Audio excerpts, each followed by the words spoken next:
Hi, it's Larry Pozobinsky about schizophrenia this time again, picking up where I left off. And there's occasional things I put for my own entertainment about being controversial that has no place in this context of these videos.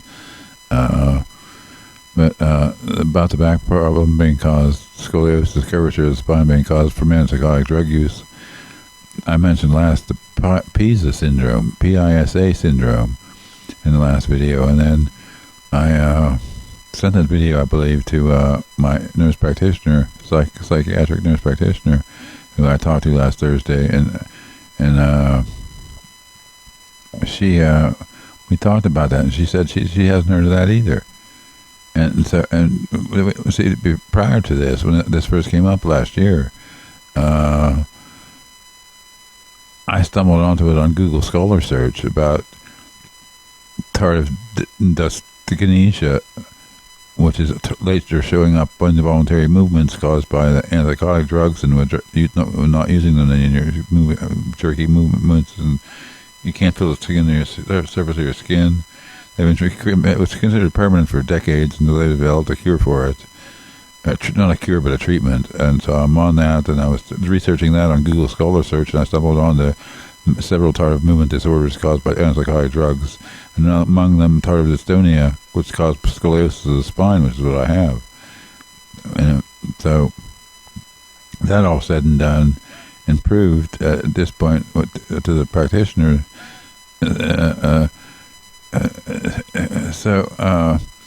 We talked about how I talked in the last video about, and even more, they told me it was going to take a week or two for the pain shots to kick in my back. They gave me, but so now my back center, my mid to lower back is center of that area is free from pain, but my curve is still there in my spine. So what I'm experiencing is, it pushes one direction in one direction against things that are uncomfortable, or I guess it was the word. Just, and then I can feel it pressed. It's in there the wrong way, and it's loose on the other side where it's pulled from. And my kidney feels like it's dropping. I didn't say in the video, I don't think.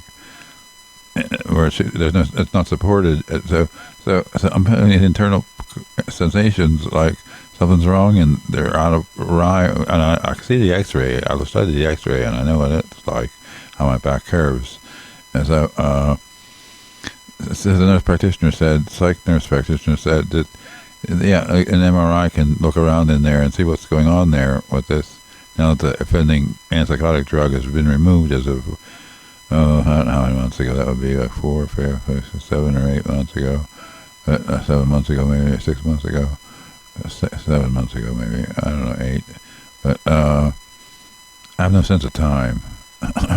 I'm a time traveler, I guess, a time warp traveler, but that's a joke from my past life as who I was at the time, but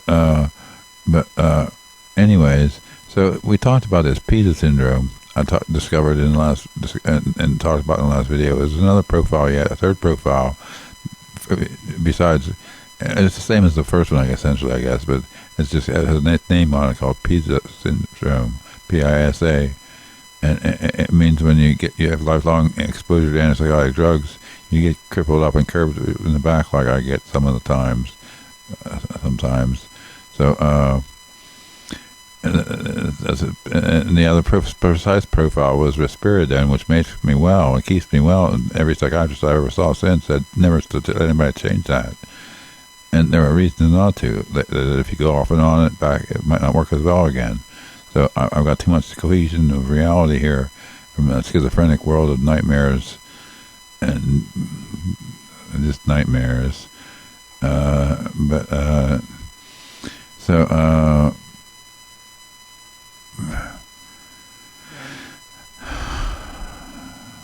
So that's all behind me now, and so the offending drug that caused was the aripiprazole added to the risperidone. The Abilify added the Risperdal. That profile fits exactly what happened to me, because it was when the Abilify was added to my regime 10 years after I was on the Risperdal. that's when my back problem started shortly thereafter, and nobody got the connection. The doctors didn't know to watch for it because the National Institute of Health, the American Psychiatric Association, and the Food and Drug Administration don't tell them to gauge people for these things, So that's how messed up it is, So I'm just speaking for myself and what I have to live to go through with it. So my nurse practitioner acknowledged that she had not heard of this Pisa syndrome in her education. And when it first came up, I emailed her Google Scholar search results for the tardive dystonia scoliosis. As I went into their tardive movement disorders, so from antipsychotic drugs. So she said that I asked her when she said she had never heard of it. She was kind of surprised, to see that suddenly there, indisputable proof to a doctor type, a medical person that understands the kind of stuff. So I have had to understand it, to understand myself. I took it upon myself to get as well to the degree I am recognized by professionals as being. So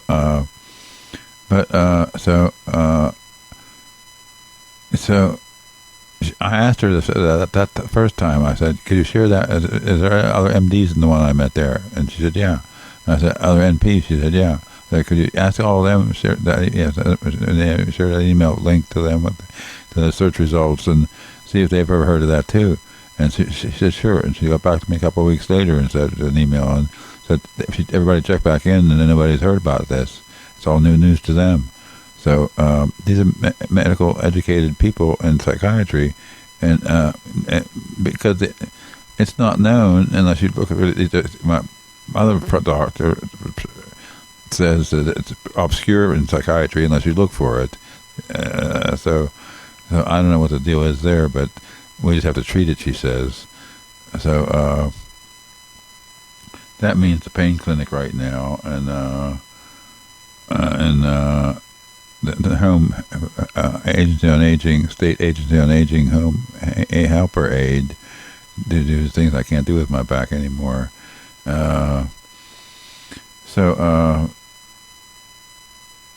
She acknowledges all this. It's news to them, and we're treating this now as part of the psychiatric end of my condition at this point.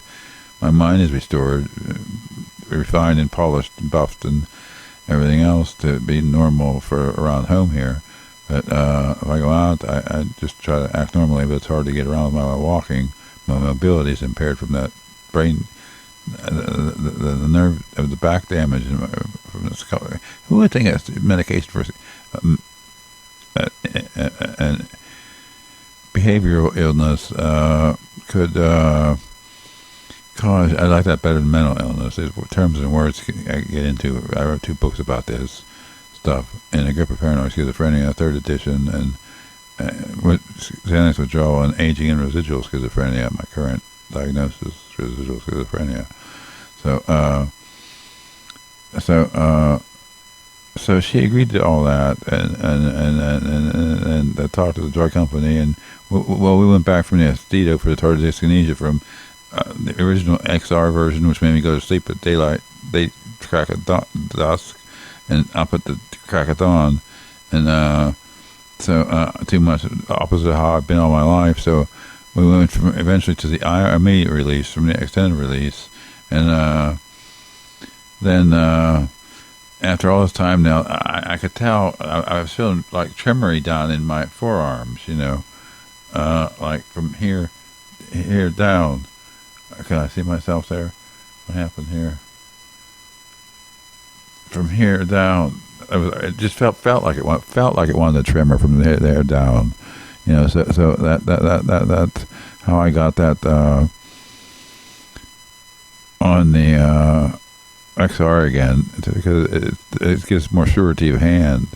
With that tardive dyskinesia, nerve damage to the extremities, the hands, face, the feet, counteracted by the medication for it now, and being thought permanent for since 1964 when they discovered it from psychiatric drugs. Did nerve damage, and now the tardive dystonia causes or Pisa syndrome causes scoliosis of the spine, and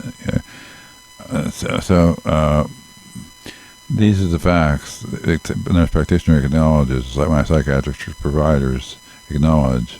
So I guess that's all there is to say about that. Other things happening in Stu too, but the coming months and years. But well,